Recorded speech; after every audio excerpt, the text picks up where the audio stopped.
What's going on, sports card hobby family? We are back again. Yes, exactly.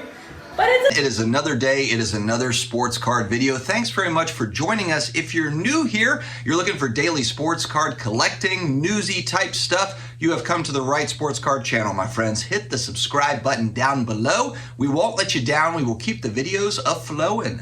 Check on that. We may only have, I believe that we may only have 32 of these. All right, today we are going to talk about a great interview that I saw. Jeremy Sports Cards Live interviewed Brent at Deep Value Investor 1 on IG. I think I got that right. I'll put it again in the video description. I'll put the link to Jeremy's video. I thought this was a really good interview, and I'm going to talk about some of the things that I agree with Brent's takes. He had some really strong takes, and a couple of items that I don't necessarily agree with him on. We will talk through it. Great discussion piece this particular episode. But before I get started, big shout out to today's video sponsor, DC Sports 87. Maybe you've got a lot of cards that you want to sell on eBay, but you're like, you know what? I don't want to be bothered with the shipping, the returns, all the stuff dealing with it. It's a one-page form. You can send them over your cards. They will list on eBay, run it at auction. In real time, it will update the payments as they're made as the auctions are ending. And then it's a one business day turnaround time to request payment and get payment all sorted out. It's very, very simple to work through DC Sports 87. Make sure to check them out today. All right, let's dive into it. So Brent joined Jeremy on his show, Sports Cards Live, here this past Saturday. Like I said, I'll put a link in the video description so that you can check it out. It's about a 2-hour talk, but it's worth the time to kind of dig into the thought process. What I really liked about this is you do see a lot of generalization when you see sports cards collectibles talk.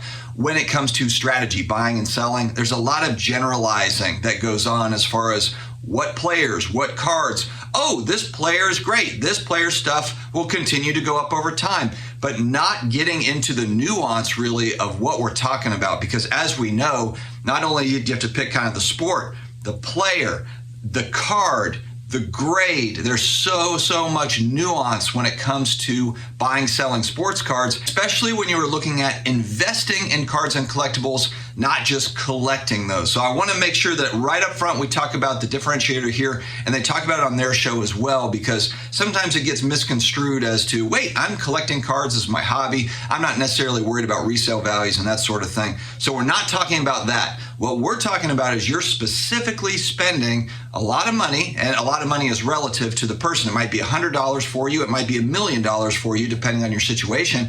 But spending significant money to you on an item, and you're hoping, you're buying with the anticipation that it goes up in value so that you can resell at a later date. And so that's what we're talking about here. And so Brent goes by the Pareto principle, not burrito. Tasty and delicious, Taco Bell, Taco Bell. I love the one and only original taste of Taco Bell's beefy tostada. They use fresh ground beef, never.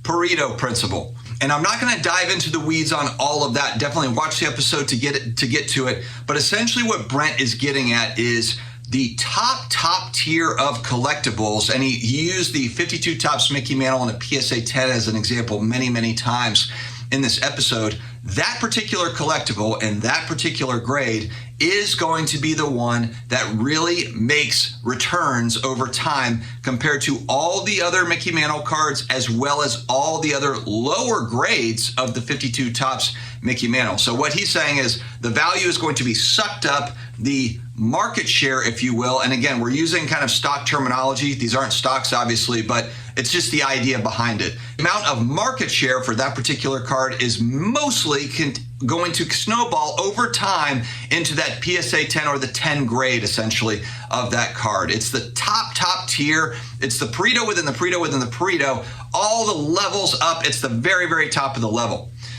Now, the tricky part with this is that most people can't afford the top tippity top of this. You know, they can't afford it, which is kind of playing into what he's talking about, because essentially what it just means is the big money keeps on buying into it. If it resells, which they don't resell very often, but because of the scarcity around that particular card, when it does resell, because it doesn't sell very much, maybe it's years, maybe it's decades, it will continuously rise because of the fact that there's just not many of them. The demand is extremely high for it. And so we're talking about kind of the very, very top of the food chain. And if I understood him correctly, I'm actually going to tag him on IG in case I'm missing something, because I want to make sure that I'm not misquoting or misunderstanding what he was getting at.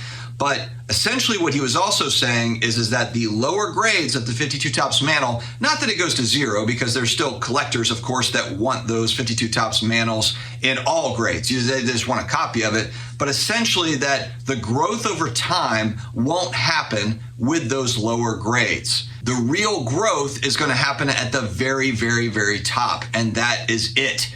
And so basically he has said that, look, there's certain cards, he's looking at certain players. If he can't get into that top tier, the top brand, the top grade, all the rest of it, that he's not going to bother with that particular player because it's just not worth it. It's not worth getting in.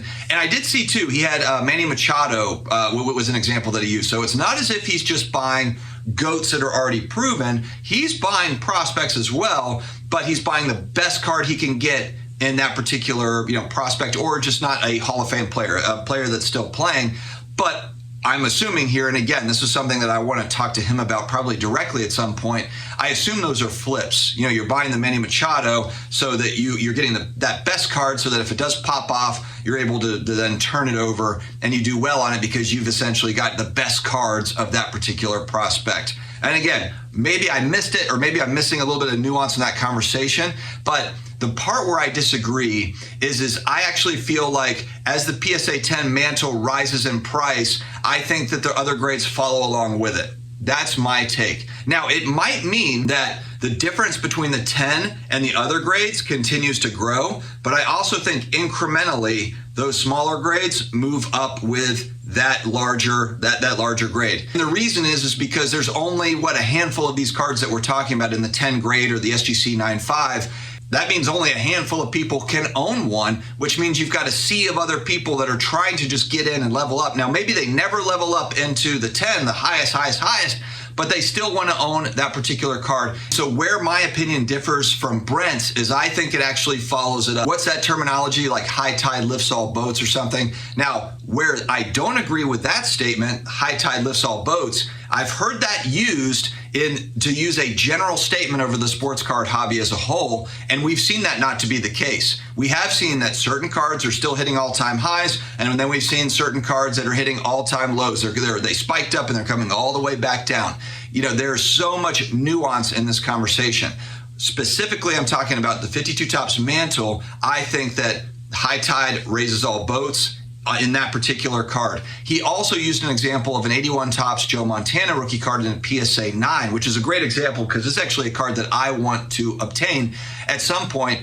And the point that he was making, and he said he's owned a couple of these before, is it's a great card, that 81 Tops in a 9, but it's never going to really appreciate, set your expectations, because it's never going to appreciate the same way that the 10 does.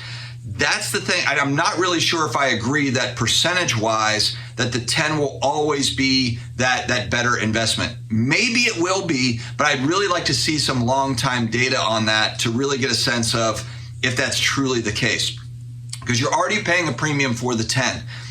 Whereas the 9 or even the 8, I've got a copy of the 8. I bought the 8 5 years ago for $150. It now sits at $450 to $500. So it's about 3 times what I paid for it. I'd have to look back at what the 10 is, but I think the 10, the Montana 10 is a $75,000, $80,000 card. What was it 5 years ago? Was it 20,000 and 25? Technically, it would still be triple. I guess I'd have to look at the numbers. I do understand his point. I would love to get into a 10, but I really also like the potential for that 9 because a lot of people are able to get into the 9 at a few $1,000s, even though, yes, there might be 50 to 75 on the pop report for the PSA 10, and maybe there's 1,000 or 2,000. I'm not exactly sure what the Montana 9 is. It's a lot more, but it's attainable and it's right there. It's the last stop before you get to the 10. So really, to me, I feel like there could be a nice little value buildup for the 9 just based on the fact that a lot of people are not going to ever be able to get into that 10. Now, I could also see, just because, again, you have only, 50 or 60, 70 on the pop report for the 10, that Montana 10 continues to go up over time and separates itself from the 9, meaning that, maybe the 9 is in 5 years, it's now a $6,000 card or $5,000 or $6,000 card instead of a $3,000 or $4,000 card. So it's kind of incrementally moved up. Whereas the 10 is now, I don't know, 110 or 120,000. Maybe it's gone up a little bit more than that 9 has. But I don't think that it means that the 9 and the 8 are all of a sudden worthless, or just that they never move up, meaning that they're never going to kind of move up over time. Now, to add even more nuance to the conversation, if you're not confused enough already, the lower grades for the Montana rookie card, that would be one where I could see those being stagnant. In other words, if you have a PSA 4 or PSA 5 Montana, maybe just because there's so many of those out there, because the supply is so high for that low to mid-grade Montana rookie,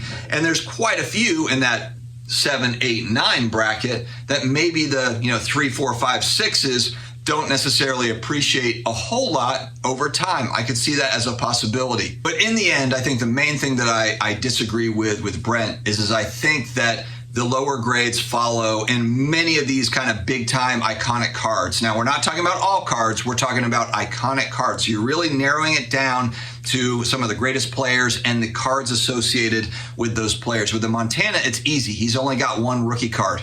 With Tom Brady, he's got, 1,000 rookie cards?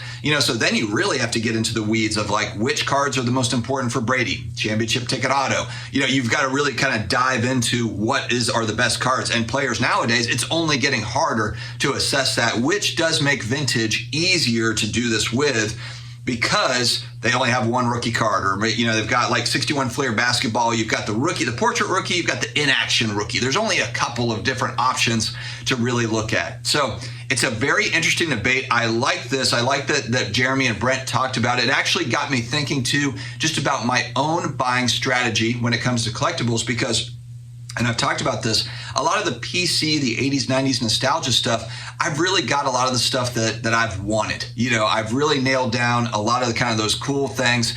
And now I'm kind of looking at, I bought this year more of higher end stuff for me. I bought a $2,800 card and I bought a $4,000 card. And those are the most expensive cards I've ever bought. I'll explain more of my strategy moving forward in an upcoming video. But again, my big takeaway from this interview was, don't generalize everything when it comes to players and their cards. There is so much nuance, and it just takes more thought. Get in the weeds on this stuff, because when you go into a lot of the Facebook groups, on YouTube, on Instagram, there's just so many generalizations, and it makes it really, really difficult, I think, for a new person coming in to figure out what is what.